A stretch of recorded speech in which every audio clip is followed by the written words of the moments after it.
Welcome to our deep dive, and today we're going to be looking at Outliers by Malcolm Gladwell. Oh, Outliers, yeah. And, we're going to be talking about, all those things that actually go into making somebody successful. Right. And I think a lot of people have this idea that, some people are just born with this amazing talent, Mm-hmm. and they're just destined for greatness. Yeah, natural talent. You hear that all the time. But, Gladwell really kind of digs into this idea, and he's like, actually, Yeah. it's not just talent. No, it's so much more than that. There's all these other things that go into it. Well, he argues that it's a combination of things. Yeah. Like opportunity, your cultural background, Right. and even luck. And even luck, like being born at the right time Exactly. and in the right place. Yeah, and to the right parents and things like that. It's It's- fascinating stuff. So we're going to kind of go chapter by chapter Okay. and really break this book down. Sounds good. And the first chapter is, The Roseto mystery. the Roseto mystery. Yeah. And it's kind of an interesting place to start because he's talking about this town in Pennsylvania called Roseto. Right. And, it's basically this town where everybody seems to be really healthy. Yeah, they had incredibly low rates of heart disease. Yeah, like shockingly low. Way lower than you would expect given their lifestyles. Yeah, and like they were like smoking and eating, fatty foods and all this stuff. Yeah, they didn't seem to care too much about diet or exercise. But they were still like super healthy. Yeah, it was a real medical mystery. So what was going on? Well, researchers were baffled for years. Yeah. They thought there had to be some genetic or dietary factor at play. Right. But it turned out the real reason was their strong community bonds. Really? Yeah, they had these multi-generational households. Everybody knew each other. Huh. It was a very close-knit community. So like it really was like the saying, it takes a village. Exactly. Their social connections were literally keeping them healthy. Wow. That's amazing. It really highlights how important our social environment is to our well-being. Yeah. It's not just about individual choices. Right. It's about the people around us and the support system we have. So maybe we should all be moving to Roseto. Well, maybe. All right, so let's move on to chapter 2, Okay. the 10,000-hour rule. Ah, yes. One of Gladwell's most famous ideas. Yeah, this one's really interesting because he basically says that to become an expert in anything, Right. you need to put in at least 10,000 hours of practice. 10,000 hours. Yeah, and he uses examples like the Beatles and Bill Gates. Oh, yeah. Great example. to kind of illustrate this. Yeah, like the Beatles, they spent years playing these marathon gigs in Hamburg. Yeah, like 8 hours a night, sometimes 7 nights a week. Crazy, right? That's in town. Look, it was like a musical boot camp. Yeah, and by the time they hit it big, they had already clocked thousands of hours of stage time. They were seasoned pros. Way more than other bands who are just starting out. Exactly. And then there's Bill Gates, spending all his free time as a teenager, holed up in a computer lab, writing code.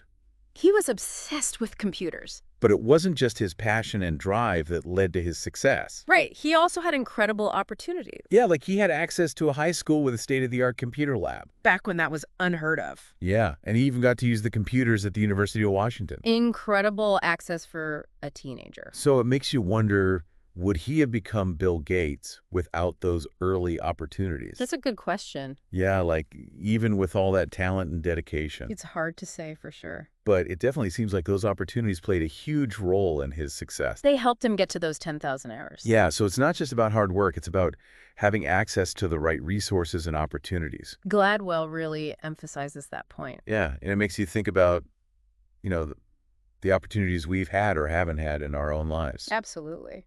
So then we get to chapter 3, The Trouble with Geniuses, part 1. Ah, this is where things get really interesting. Yeah. Gladwell introduces us to Christopher Langan. A man with an incredibly high IQ, Like off the charts. but whose life hasn't been easy. Yeah, it's kind of a cautionary tale about the limits of intelligence. He challenges that idea that a high IQ guarantees success. Right, because Langan, despite his genius-level intellect, has struggled to achieve his goals. He's faced a lot of obstacles. So what's going on there? Well, Gladwell introduces this concept of an IQ threshold. Okay, what's that? Basically, he's saying that beyond a certain point, having a higher IQ doesn't necessarily translate to greater success. Oh, interesting. So it's like once you're smart enough, it's other factors that start to matter more. Exactly. Okay, that makes sense. Yeah, and those other factors often have to do with what Gladwell calls practical intelligence. Ah, okay. So it's not just about being book smart. Right. It's about knowing how to navigate the world, how to solve problems, how to connect with people. Exactly. It's about social skills, emotional intelligence, that kind of thing. Yeah, like you could be a genius in the lab, but if you can't communicate your ideas effectively Yeah. or work well with others, Nobody's going to listen to you. right, your brilliance might go unnoticed. Or you might not even be able to get your work done. So practical intelligence is kind of like the secret sauce. It's essential for success in the real world. And to illustrate this point, Gladwell uses the example of Nobel Prize winners. Oh, yeah, that's a good one. Because it turns out a lot of Nobel laureates didn't go to the most prestigious universities. They weren't necessarily the top students in terms of grades, But they had other qualities that helped them succeed. like persistence, creativity, the ability to collaborate. So it's not just about being the smartest person in the room. It's about having a combination of skills and traits. Yeah. And knowing how to use them effectively in different situations. Exactly. And that's what we're going to explore further in the next part of our deep dive. So stay tuned. We'll be right back. Okay, so we're back and we're talking about outliers. And we're really starting to see how Gladwell kind of like weaves together all these different like threads Yeah. about what actually makes people successful. Mm-hmm. And so in chapter 4, we're still talking about geniuses. Right. The Trouble with Geniuses, part 2. But now we're kind of like comparing and contrasting Christopher Langan That guy with the crazy high IQ. with Robert Oppenheimer. the physicist. Yeah, the guy who led the Manhattan Project. So Right. like both these guys were super smart, Yeah, they were brilliant in their own ways. but they had very different trajectories in life. Yeah, Langan really struggled despite his intelligence, Yeah. while Oppenheimer became a leader in his field. So what was the difference? Well, Gladwell argues that Oppenheimer had a significant advantage in terms of practical intelligence. Ah, okay. So that idea of like street smarts or knowing how to navigate the world. Exactly. Oppenheimer was known for his charisma, his ability to persuade people. To build relationships, he was a master of social dynamics. And Langan kind of lacked those skills. Yeah, he had a harder time connecting with people. So even though he was super smart, he didn't have the same opportunities. because he couldn't kind of like play the game. Right. He wasn't as adept at navigating the social landscape. And then Gladwell brings in this research by sociologist Annette Leroux. Oh, yeah, her work on parenting styles. Yeah. And she talks about how different parenting approaches Can equip kids with different skills. for achieving success. Exactly. Like, she identifies this thing called concerted cultivation. Okay, what's that? It's a parenting style that's more common in middle-class families, Okay. where parents actively engage their kids, enroll them in lots of activities, teach them to advocate for themselves. So it's like they're really trying to cultivate their child's talents. Exactly. Like, you're actively shaping their development. And then there's this other approach, Accomplishment of natural growth. which is more common in working class families. And that's where parents provide love and care, but they tend to give their kids more freedom. To figure things out on their own. So it's less about structured activities and more about like letting kids just be kids. Yeah, it's a more hands-off approach. And Leroux's point is that neither approach is inherently better or worse. Right. They just lead to different kinds of skills. That might be more or less advantageous depending on the context. Exactly. So like kids raised with concerted cultivation might be more comfortable in formal settings. Like a job interview or a networking event. While kids raised with accomplishment of natural growth might be more resilient. More independent, more able to adapt to different situations. Interesting. So it's like different parenting styles prepare kids for different kinds of challenges. Right. Okay, so then we move on to chapter 5, the 3 lessons of Joe Flom. This is a great story. Yeah, Joe Flom is this wildly successful lawyer. A real outlier. And Gladwell uses him as a case study to kind of illustrate Those hidden advantages. that can lead to extraordinary achievement. So what's so special about Joe Flom? Well, for one thing, he was Jewish. Okay. And in the New York legal scene of his time, that was a real disadvantage. Really? Yeah, many of the big prestigious firms had policies that discriminated against Jewish lawyers. Wow, I didn't know that. So Flom ended up at a small firm, Okay. taking on the work that nobody else wanted. Like what kind of work? Litigation, mostly, Okay. and hostile takeovers. Ah, so he was kind of like a legal gunslinger. Yeah, you could say that. But it turned out that this seemingly undesirable niche, Became his golden ticket. yeah, because in the 1970s and 80s, Litigation and hostile takeovers just exploded. and Flom was perfectly positioned to capitalize on that boom. He was the go-to guy. So it's like what seemed like a disadvantage. Actually became his greatest asset. Yeah, because it forced him to develop a unique expertise. That became incredibly valuable. And Gladwell points out that this wasn't just a random stroke of luck. There were other factors at play. Like what? Well, Flom was also born during a demographic trough. Okay, what's a demographic trough? It's a period of low birth rates. Okay. Which means less competition for resources and opportunities. Ah, so he was kind of like in the right place at the right time. Exactly. He benefited from having fewer people to compete with. Wow. It's amazing how these like historical trends can shape individual destinies. It really is. And then there's the influence of Flom's family background. Right. His parents were garment workers Okay. who instilled in him a strong work ethic and a sense of resilience. So he had that like immigrant hustle. Exactly. He was driven to succeed. So we see how Flom's success wasn't just about his own brilliance or hard work. It was also about these larger contextual factors. Yeah, like being Jewish, being born during a demographic trough, having hardworking parents. All of those things played a role. So there's like a perfect storm of opportunity. You could say that. Okay, so then we get to chapter 6, Harlan, Kentucky. This one's a bit of a change of pace. Yeah, we're suddenly in the Appalachian Mountains talking about family feuds. It's fascinating, though. Yeah, so what's going on in Harlan? Well, Gladwell is exploring this concept of a culture of honor. Okay, what's that? It's a culture where reputation is everything. Okay. And people are willing to defend their honor, even over seemingly minor insults. So it's like a very like macho kind of culture. Yeah, you could say that. And this leads to these intense family feuds. That could last for generations. Wow, that's crazy. It's like something out of the Wild West. But this isn't just ancient history, right? Right. Gladwell connects this to a modern-day experiment. Okay, what do they do? Researchers deliberately insulted students from different regions of the U.S., Oh, wow. and they found that Southern students, Okay. even generations removed from that culture of honor environment, Hmm. were far more likely to react aggressively to the insult than Northern students. Really? Yeah. It's like those cultural patterns are passed down through generations. Wow, that's wild. It's fascinating how these cultural legacies can shape our behavior, even if we're not consciously aware of it.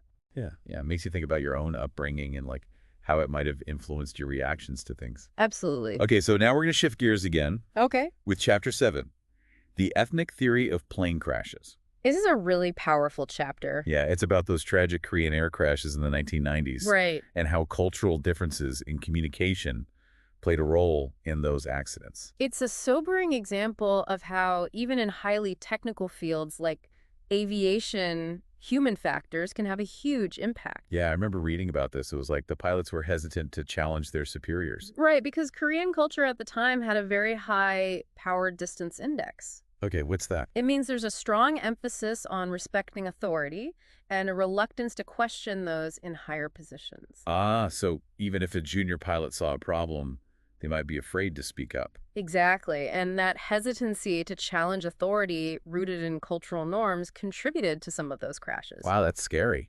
It is. And it's a reminder that these cultural differences can have life or death consequences. Yeah, it's not just about technical skills. It's about communication and understanding cultural nuances. Exactly. And this isn't just about plane crashes. It applies to all sorts of fields. Yeah, like business healthcare education. Anywhere where clear communication is essential. Okay, so now we're moving on to chapter 8, rice paddies and math tests. This is one of my favorite chapters. Yeah, it's a real mind bender. Gladwell explores the surprising connection between Asian culture's dominance in math and their long history of rice farming. Wait, so growing rice makes you better at math? Well, it's not quite that simple, but there's a fascinating link. Okay. Rice farming is incredibly labor-intensive. Yeah. It requires careful planning, meticulous attention to detail, and a willingness to work really hard. So it kind of cultivates a certain mindset. Exactly, a mindset of discipline and perseverance that translates well to mastering math. Interesting. And it goes even deeper than that. The structure of some Asian languages actually makes it easier to grasp math concepts. Really? How so? Gladwell uses the example of the Chinese word for fraction. Okay. It literally embodies the concept of dividing something into equal parts. So from a young age, Asian kids are exposed to a language that reinforces mathematical thinking. Exactly. It's baked into their language. So it's not just about individual effort, it's about these cultural legacies that shape how we approach learning. Right. It's about recognizing the powerful influence of culture on our cognitive processes. Wow, that's amazing. It really highlights how our cultural background can impact our strengths and weaknesses. Yeah, it makes you wonder about all the other ways that culture shapes our thinking. Absolutely. Okay, so let's take a break here, and when we come back, we'll dive into the next set of chapters. Okay, sounds good. Okay, so we're back, and we're in like the final stretch of our deep dive into outliers. Yeah, we've covered a lot of ground. Yeah, I feel like my brain is like full. Full of outliers. Yeah, Yeah.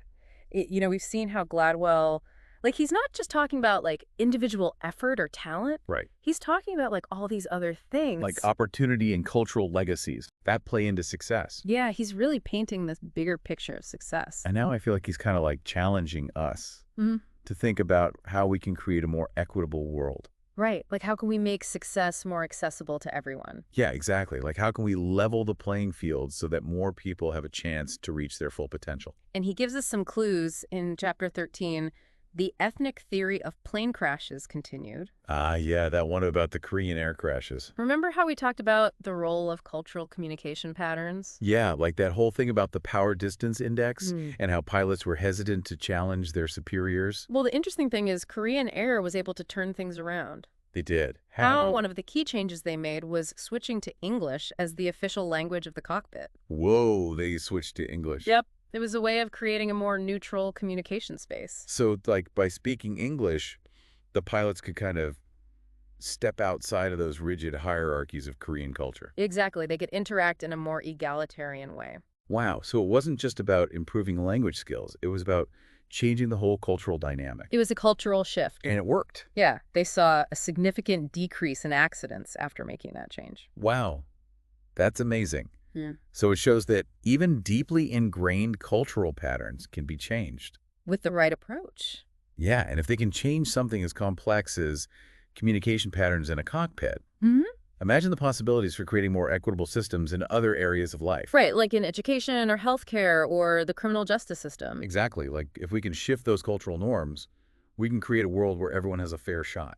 That's the goal. Okay, so then we move on to chapter 14. Rice paddies and math tests continued. This chapter really digs into the cultural differences in how we think about work and effort.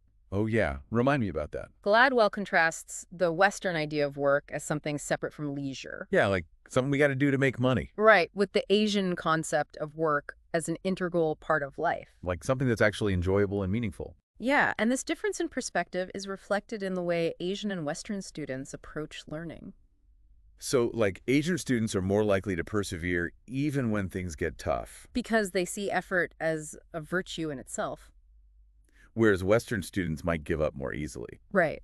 It's Yeah. not that one approach is better than the other. Just different. It's about recognizing those cultural differences and how they can influence our attitudes toward work and learning. Okay, so then we get to the final chapter, chapter 15, A Jamaican Story Continued. This chapter brings everything full circle. Yeah, Gladwell returns to his own family history to talk about the legacy of slavery and colonialism in Jamaica. And how those systems created deep inequalities that still exist today, But he also highlights the stories of individuals like his own mother and aunt. who were able to overcome those obstacles and achieve success. And their success wasn't just about their own talent or hard work. It was also about being in the right place at the right time and having access to opportunities. Opportunities that were denied to so many others. And that's really Gladwell's ultimate message.